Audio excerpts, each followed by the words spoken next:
அன்பு மாணவர்களுக்கு வணக்கம். இன்றைய காணொளியில் நேற்றைய தொடர்ச்சி தமிழாய் எழுதுவோம் 12ஆம் வகுப்பு இயல் 1 இலக்கணத்தில் இருக்கக்கூடிய தமிழாய் எழுதுவோம் என்ற பாடத்தலைப்பின் கொடுக்கப்பட்டிருக்கிற அதன் 2ஆம் பகுதியை இந்த காணொளி நாம் பார்க்க போகிறோம். முதலாவது எழுத்து பிழை தவிர்க்க. நேற்றைய காணொலியில் தமிழ் எழுத்துக்களை நம்ம பற்றி படித்தோம். எப்படியெல்லாம் தவறுகள் வருகின்றன, துணைக்கால் போடாமல் எழுத்துக்களை சரியாக உச்சரிக்காமல் எழுதுகின்ற போது ஒத்த கொம்போ ரெட்டை கொம்போ வித்தியாசம் தெரியாமல் எழுதுகிறதுனால தவறுகள் வருகின்றன என்பதை நாம் போன காணொலியில் பார்த்தோம். இன்றைய காணொலியில் எழுத்து பிழை தவிர்க்க. தமிழ் இப்போ எழுதுறேன்னா அது ஒரு மொழி பாடம். தமிழ் அந்த மொழி பாடத்தில் கண்டிப்பாக எழுத்து பிழை இல்லாமல் நாம் எழுத வேண்டும். எழுத்து பிழைகள் இருப்பின் நமக்கு மதிப்பெண் குறைவது உறுதி. அதனால் அந்த தமிழ் மொழியை பிழை இல்லாமல் எப்படி எழுதுவது, எழுத்து பிழைகளை எப்படி தவிர்ப்பது பார்த்தோம். நம்ம 4 வகையான பிழைகள் இருக்குது தமிழ் மொழியில். எழுத்து பிழை, சொற்பொருள் பிழை, சொற்றொடர் பிழை, பொதுவான பிழைகள். இதில் ஃபஸ்ட்டு எழுத்து பிழைகளை நம்ம எப்படி தவிர்க்கலாம். ஒரு எழுத்து வருகின்ற போது அந்த எழுத்தை சரியான இடத்தில் நம்ம எழுதுகிறோமா, சரியான எழுத்து தானா என்பதை உணரவும், அந்த பிழைகள் அதில் சரியான எழுத்து வரவில்லை என்றால் அந்த பிழைகளை எவ்வாறு தவிர்ப்பது என்பதையும் இந்த காணொலியில் நாம் பார்க்க போகிறோம். பாருங்கம்மா, முதலாவது எழுத்து பிழைகளை தவிர்க்க நம்ம இப்போ தமிழ் பேசுகிறது ஒரு வகையில் பேசுவோம். அந்த பேச்சு வழக்கை எப்போவுமே எழுத்து வழக்காக நம்ம எழுத முடியாது. நீங்கள் வந்தீங்களா போனீங்களா அப்படின்னு சொல்லிட்டு நம்ம பேச்சு வழக்கில் நம்ம பேசுகிறோம். அவன் நேற்றைக்கு வந்தான் அப்படி தான் பேசுவோம். அப்போ நம்ம எழுத்து வழக்கில் அவன் நேற்று வந்தான் என்று தான் எழுத்து வழக்கில் எழுதுவோம். எப்போவுமே பேச்சு தமிழை நம்ம எழுத்து ஆட்டு நம்ம எழுதுறது கிடையாது, எழுத முடியாது.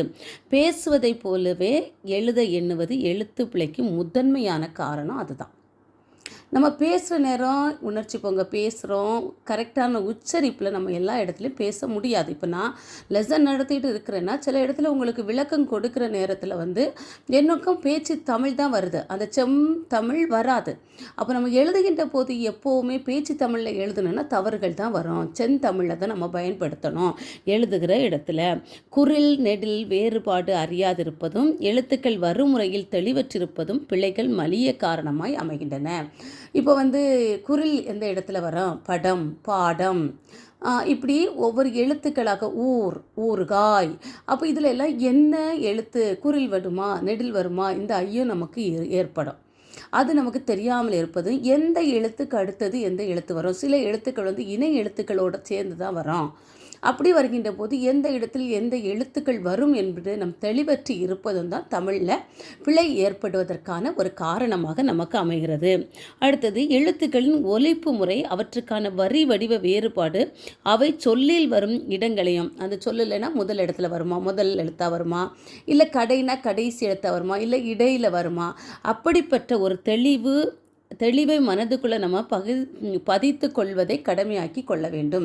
தமிழில் எழுத்து பிழை தவிர்க்கணும்னா ஒரு எழுத்து எந்த இடத்துல வரும், முதல் இடத்துல வருமா. நகரம்னு நம்ம எழுதுறோன்னா அதில் எந்த நா வரும். இப்போ அதுக்கு எக்ஸாம்பிள் நம்ம பார்த்தோன்னா 3 நா இருக்கு. ஞாயிறு.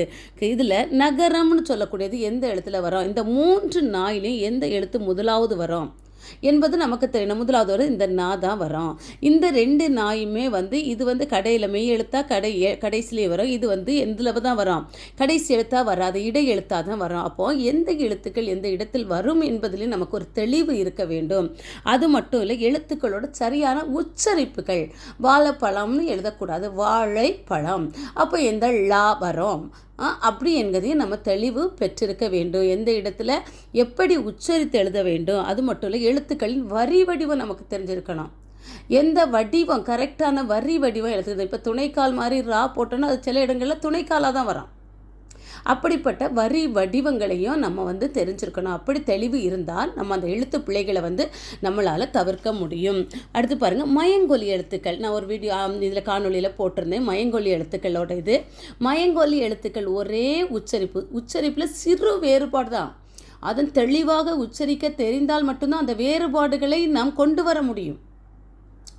அப்படி உச்சரிப்பில் சிறு வேறுபாடுகள் இருக்கிற அந்த மயங்கொலி எழுத்துக்கள் எத்தனை, 8 எழுத்துக்கள் தமிழில்.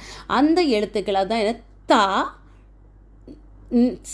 நா, நா, நா, ரா, ரா, லா, லா, ழா இவற்றில் வேறுபாடு அறிந்து வாய்விட்டு ஒலித்து பழகுவது சால சிறந்தது. எழுத்துப்பிழையை தவிர்க்க ஒரு சிறு வித்தியாசம்தான் வரும் உச்சரிப்பில். அப்படிப்பட்ட எழுத்துக்களை நாம் எழுதுகின்ற போது அந்த இடத்தில் என்ன எழுத்துக்கள் வரும் என்பதற்கு நம் முடிவு செய்வதற்காக அந்த எழுத்துக்களை வாய்விட்டு உச்சரிக்க வேண்டும்.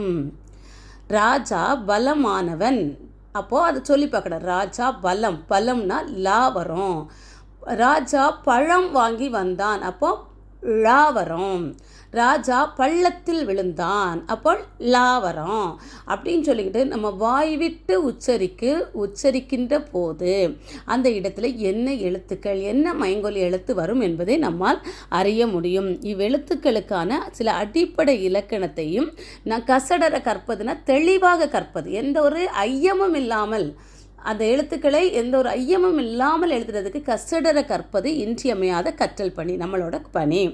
இந்த மேலுள்ள இந்த மயங்கொலி எழுத்துக்கள் 8 எழுத்துக்களில் நா மட்டும்தான் சொல்லின் தொடக்கமாக வரும். இந்த நா மட்டும்தான்.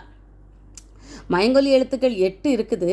அதில் சொல்லுல முதல்ல வரக்கூடிய மயங்கொலி எழுத்து நா மட்டும்தான். நகரம், நட்டம், நகம், நாசம், இப்படி சொல்லின் முதலில் வரக்கூடியது இந்த நா மட்டும்தான் வரும். அப்போது அன்பு மாணவர்களே புரிந்து கொள்ளுங்க, மைங்கொலி எழுத்துக்களில் சொல்லில் முதலில் வரக்கூடியது நகரம் நா, இந்த நா மட்டும்தான் வரும். நாய், நாகம், நரி.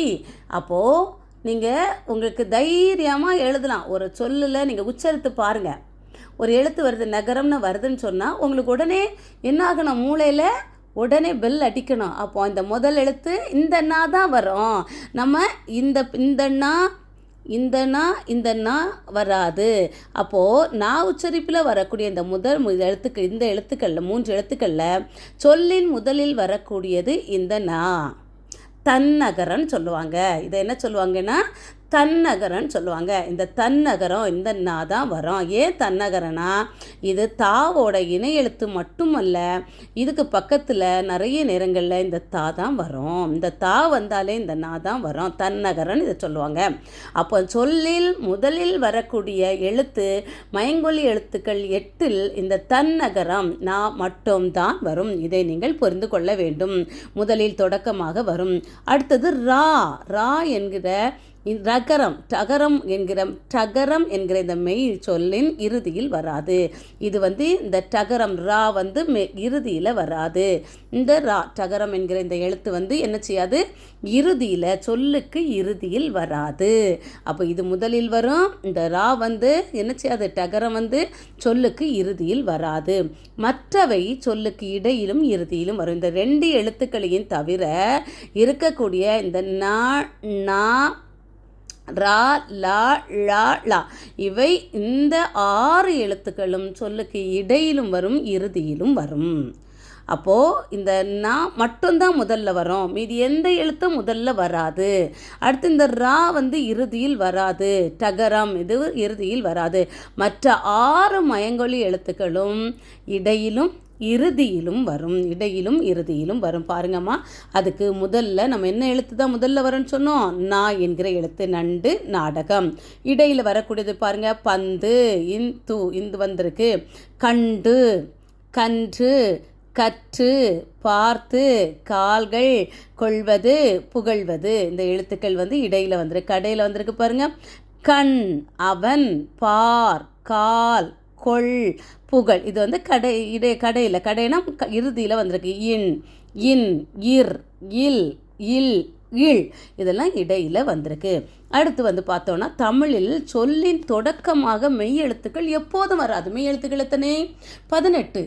இக்கு இங்கு என்கிற எழுத்து, இக்கு இங்கு இச்சு அந்த வருஷம் தான் மெய் எழுத்துக்கள், புள்ளி வைத்த எழுத்துக்கள். இந்த புள்ளியை வைத்த எழுத்துக்கள் 18ம் சொல்லுக்கு தொடக்கத்தில் வராது. அப்போ அன்பு மாணவர்களே, நீங்கள் புரிந்து வைத்திருக்கணும், தமிழ் எழுதுகின்ற போது முதலில் ஒரு சொல்லின் முதலில் புள்ளி வைத்து எழுதவே கூடாது. ஞாபகத்தில் வச்சுக்கோங்க. புள்ளி வைத்த எழுத்துக்கள் சொல்லுக்கு முதலில் வரக்கூடாது. அப்படி வந்தது என்றால் அது தமிழ் மொழி கிடையாது, அது தமிழ் இல்லை. இங்கே பாருங்க, கிரீடம், இக்ரீடம், இப்ரியா, இதெல்லாம் வடமொழி எழுத்துக்கள். இல்லையா ஆங்கில எழுத்துக்களாக இருக்கலாம். அப்போ சொல்லுக்கு முதல்ல மெய் எழுத்துக்கள் 18 என்ன செய்யாது, வராது. புள்ளி வைத்த எழுத்துக்கள் ஞாபகத்தில் வச்சுக்கோங்க, வராது. அப்படி எழுதிருங்கன்னா அது எழுத்துப்பிழை. அடுத்தது பாருங்கள், வல்லின மெய்யோடு. வல்லின மெய்கள் இதெல்லாம் கசட தபர, க ச ட த ப ர, இக்கு இச்சு இட்டு இத்து இப்பு இரு, இந்த எழுத்துக்கள் தான் வல்லின எழுத்துக்கள். இந்த வல்லின மெய்யோட இக்கு இச்சு இட்டு இத்து இப்பு இரு என்கிற இந்த வல்லின மெய்யோடு சொல் முடியாது. இந்த எழுத்துக்களோட வல்லின எழுத்துக்கள், இந்த எழுத்துக்கள் சொல்லுக்கு இறுதியில் வராது. இந்த எழுத்துக்கள், இந்த 6 எழுத்துக்களும் வல்லின மெய்கள்னால் நமக்கு தெரியணும். இக்கு இச்சு இட்டு இத்து இப்பு இரு, இந்த 6 எழுத்துக்களும் சொல்லுக்கு இறுதியில் என்ன செய்யாதம்மா, முடியாது. அப்போ இறுதியில் இந்த எழுத்துக்களை எழுதக்கூடாது.